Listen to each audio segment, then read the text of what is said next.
네, 안녕하십니까, 홍주식입니다. 자, 먼저 에코프로부터 보도록 하겠습니다. 자, 오늘 에코프로가 급락이 나왔는데, 자, 왜 급락이 나왔고 또 어디서 반등할지 한번 알아보는 시간을 갖도록 하겠습니다. 자, 본격적인 설명에 앞서서 먼저 에코프로 또 포스코홀딩스 지금 이렇게 매수가별 대응 방안을 리포트로 만들어서 나눠드리고 있습니다. 자, 아직 못 받으신 분들은 요 구간별로 1구간, 2구간, 3구간 가격대별로 만들어서 나눠드리고 있는데, 자, 포스코홀딩스도 똑같이 이렇게 만들어서 보내드리고 있습니다. 요 리포트를 요 아래 연락처 있죠? 요 연락처에다가 에코프로라고만 딱 써서 보내주시면 에코프로 또 포스코홀딩스까지도 한꺼번에 싹 다 드리도록 하겠습니다. 자, 여러분들 많이 신청하셔서 이거는 꼭 받아가셔서 꼭 보시면은 도움이 되실 것 같습니다.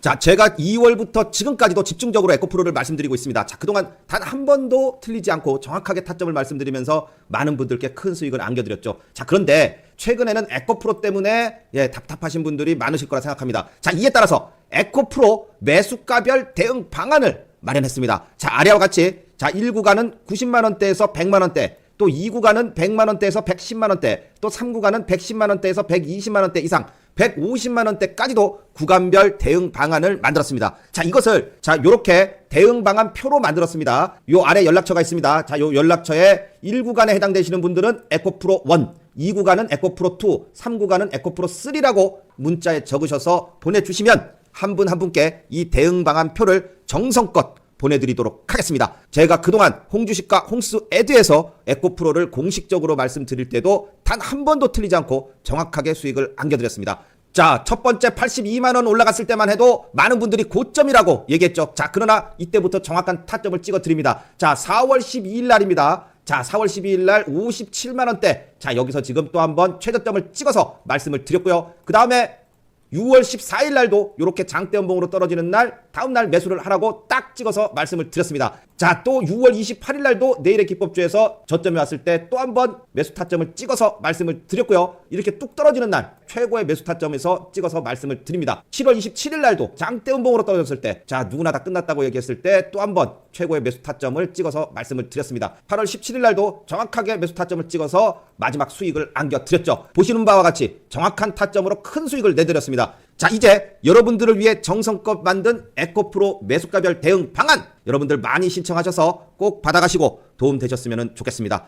자, 이제 에코프로 본격적으로 설명드리도록 하겠습니다. 자, 오늘 이렇게 빠진 이유가 계속해서 전일까지 80만원을 지지를 했는데, 자, 80만원대를 이탈을 해서 오늘 75만 1천원까지 조정이 나왔습니다. 자, 이게 왜 이렇게 조정이 나왔습니까? 자, 전일까지만 하더라도 테슬라의 실적 발표가 좀 영향을 줄 것이다라는 게 시장에서 계속 나오는 얘기였는데, 이놈의 테슬라의 일론 머스크가 또 헛소리를 합니다. 그렇지 않아도 실적이 안 좋았어요. 그죠? 실적이 안 좋았으면은 다음번에는 열심히 해가지고 잘 만들겠다. 실적을 또 좋게 만들겠다. 보통 이렇게 얘기하는데, 자, 지금 실적이 안 좋은데 앞으로는 더 어려워질 것이에요 라고 얘기를 합니다. 확실히 테슬라의 지금 주가 현재 상황을 보면은 많이 올랐단 말이에요. 그동안. 자, $100서부터 출발을 해가지고 $300까지 올랐고요. 과거에 테슬라가 가장 높았던 가격대가 $400였습니다. 그러니까 $300까지 왔으면 상당히 많이 올른 거거든요. 단기간에 1월달부터 7월달까지 해가지고선 쭉 올렸어요. 자, 그리고 나서 이렇게 추세선을 따라서 가는 모습을 보여주고 있었죠. 이게 언제 꺾이냐면은 실적 발표와 동시에 꺾입니다. 요렇게. 요 저점을 찍고선 가던 게, 자, 전일에 이렇게 실적 발표가 나오면서 음봉으로 깨기 시작을 했고, 요것을 빠르게 좀 다음 실적에 대한 기대감이라든지 또 내년에는 실적이 좋아질 것이다, 이런 얘기가 나오면서 하루 이틀 안에 빨리 이렇게 복귀를 해줬으면은 다시 상승 추세로 넘어갈 수 있다. 그것이 깨는 지지다 라고 제 설명을 드렸는데, 아예 주가를 내리겠다고 작정을 합니다. 자, 이렇게 해서 9%가 넘게 테슬라가 빠지면서 2차전지 종목들에게도 역시 큰 영향을 줬습니다. 자, 지금 어떠한 자리, 그러니까 신고가를 내는 자리라든지 아니면은 추세선을 깨는 자리라든지 이런 자리에서는 테슬라의 움직임이 국내 2차전지 종목에 영향을 줍니다. 자, 그런데 2차전지 종목들도 막 이렇게 랠리가 나올 때 있죠. 이렇게 랠리가 나올 때. 요럴 때, 지난 5월 달부터 7월 달까지 랠리가 나올 때는 아무리 나쁜 얘기가 나와도 그러거나 말거나 올립니다. 근데 지금은 누가 보더라도 조정장이죠. 그렇죠? 그러면 조정장일 때는 조금이라도 나쁜 얘기가 나오면은 그게 영향력이 다 들어갑니다. 테슬라가 뭐 나빠요? 그럼 확 들어가고, 또 유럽에서 뭐가 문제가 있어요? 그러면 들어가고, 미국에서 무슨 문제 있어요? 그러면 들어가고, 하여튼 어디든지 안 좋은 얘기가 들어가면은 조정받을 때는 조정이 더 쉽게 더 빠진다 이거예요.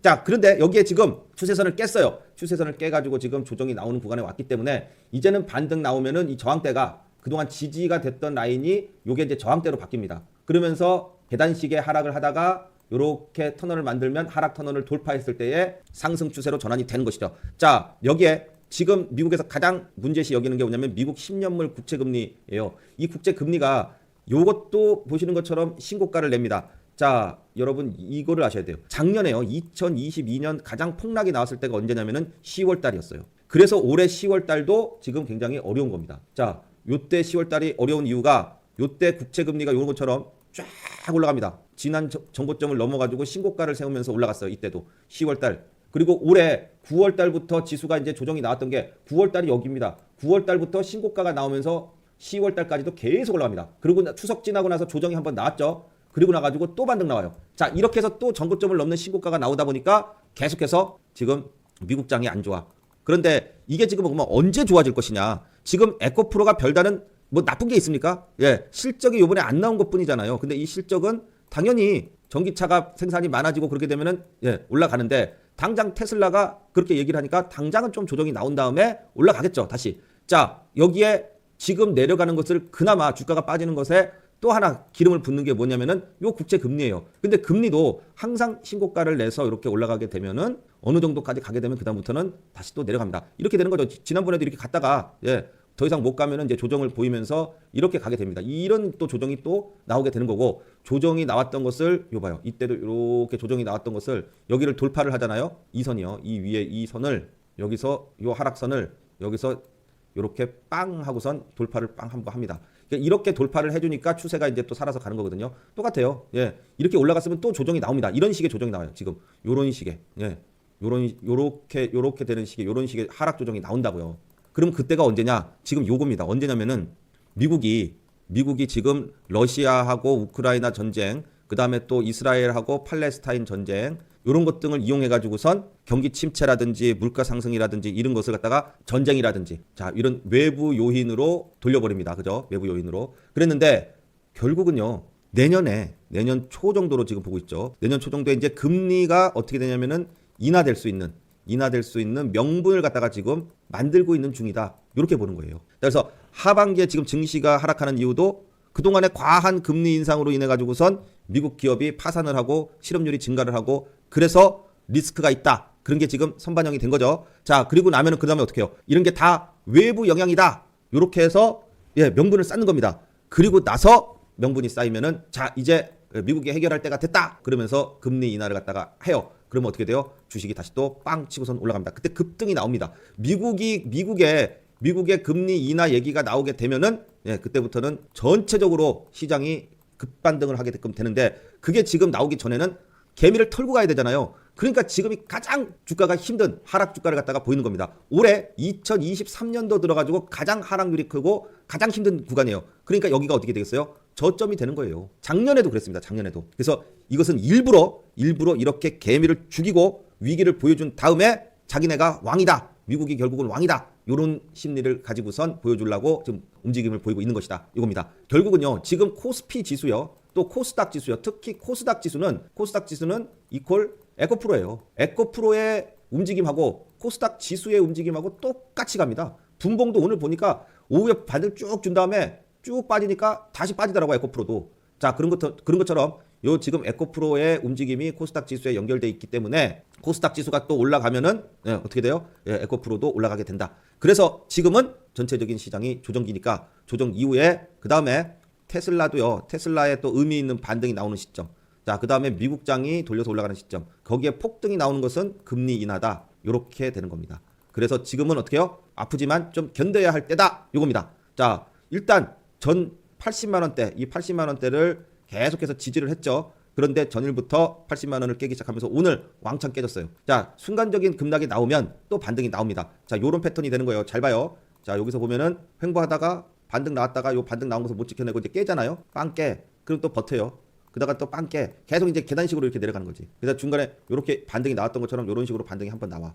그죠? 그 다음에 또 떨어져. 또 저점을 깼어요. 요번에 오늘 깼어요. 오늘. 깼으니까 어떻게 해요?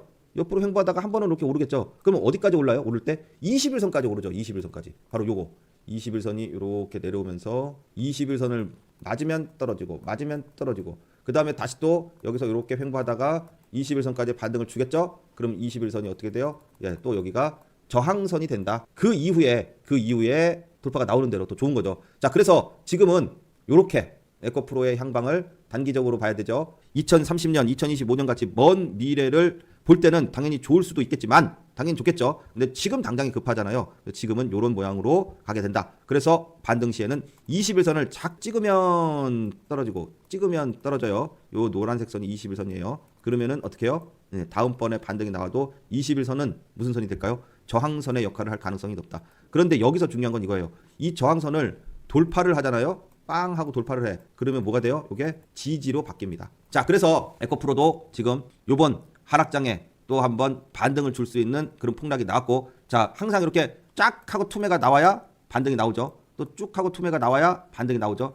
요번에 또 계단식으로 뚝 떨어졌으니까 자, 지지받으면 또 반등이 나올 수 있다. 그 반등 시에 21선 돌파 여부를 지켜보면서 반등을 기다리는 것이 좋겠다. 이렇게 보도록 하겠습니다. 자, 다음 포스코 홀딩스입니다. 자, 포스코 홀딩스도 마찬가지예요. 지금 보면은 121선에 위태롭게 딱 붙어 있었는데 갑작스런 어떤 돌발 악재잖아요. 돌발 악재. 일론 머스크가 헛소리하는 바람에 또 맞는 말을 했다고도 볼 수도 있겠지만은 제가 볼 때는 일론 머스크가 지네 주식이 이제 주가가 올랐으니까 이번 기회에 떨어뜨려가지고 주식이 싸지면 지네가 사. 지가 사. 그럴 수도 있어요. 지난번에도 그랬어요. 지난번에도 주가 떨어지니까 아, 내 주식 내가 살게. 이래가지고선 주가가 또 오른 바가 있습니다. 자, 주가가 지금부터 뚝 떨어져가지고 싸지면은 아, 이건 내가 살게. 이러면서 살 가능성도 있어요. 그러면 주가 또 급등하는데 이 시점에 뭐가 나와야 되냐면은 이 시점에서 악재를 끊고 그 다음에 다시 또 반등을 주는 모습이 나와줄 것이다. 이렇게 지금 보도록 합니다. 자, 그래서 지금 포스코 홀딩스도 121선을 깼어요. 근데 여기서 이제 중요한 거는 과대 낙폭 구간으로 들어가기 시작을 했다는 거예요. 자, 이렇게 포스코 홀딩스에다가 요 RSI 요 지표를 넣어봤습니다. 자, 그렇게 되니까 지금 뭐가 나오냐면은 자, 이렇게 해서 그동안 한 번도 없었던 RSI 과매도가 나옵니다. 이때 작년에도 한 번 나왔었어요. 딱 한 번. 작년에도 6월 달에 한 번 나오고 나서 그때가 저점이듯이 이렇게 올랐는데, 자, 지금 슈팅 나온 이후에 이제 조정을 잘 보이다가 최근에 이제 저점을 깨면서 떨어지고 있죠. 자, 이렇게 해서 하다 보니까 요 RSI 과매도 지표까지 내려오게 됐다. 자, 그래서 과대 낙폭 구간이고, 자, 이제 테슬라는 테슬라대로 자기 갈 길 가고, 그 다음에 또 그만큼 조정이 많이 나왔기 때문에 그 다음에 어떻게 해요? 또 단기 반등을 기대해 볼 수 있다. 이겁니다. 자, 여기 보면은 이제 요 밑에 여기 빨간 선이 지나갑니다. 요게 이제 일봉 마지막 지지선이죠. 마지막 지지. 자, 지난번에도 1차 매수 타점에서 반등이 나왔고, 지금은 이제 2차 반등 나온 선인데 여기 바로 여기가 또 한번 반등이 나올 수 있는 그런 가격대가 된다. 이겁니다. 자, 따라서 포스코 홀딩스도 요 121선 있죠. 여기를 빨리 빠른 시간 안에 복구를 해줘야 돼요. 포스코 홀딩스가 나빠서 떨어지는 게 아니고 외부적인 요인에 의해서 나왔기 때문에 자, 다시 한번 요 과매도 구간으로 지금 들어갔다가 자, 여기서 반등이 빠른 시간 안에 2, 3일 안에 반등이 나오면서 다시 한번 50만 원 복귀를 하게 되면은 추가적인 반등을 한번 기대해 볼 수가 있는 모습이 될 수 있다. 이렇게 보도록 하겠습니다. 자, 지금 장이 어렵지만 이제 저점이 다가올 수 있는 그런 신호들이 나오고 있습니다. 자, 다음 주에는 한번 멋진 반등을 기대해 보도록 하겠습니다. 자, 오늘도 역시 어려운 장에 매매하시고 잘 버티시느라고 고생 많으셨습니다. 수고하셨습니다. 자, 오늘 영상은 여기까지 하겠습니다. 다음 시간에 또 좋은 내용으로 찾아뵙겠습니다. 감사합니다.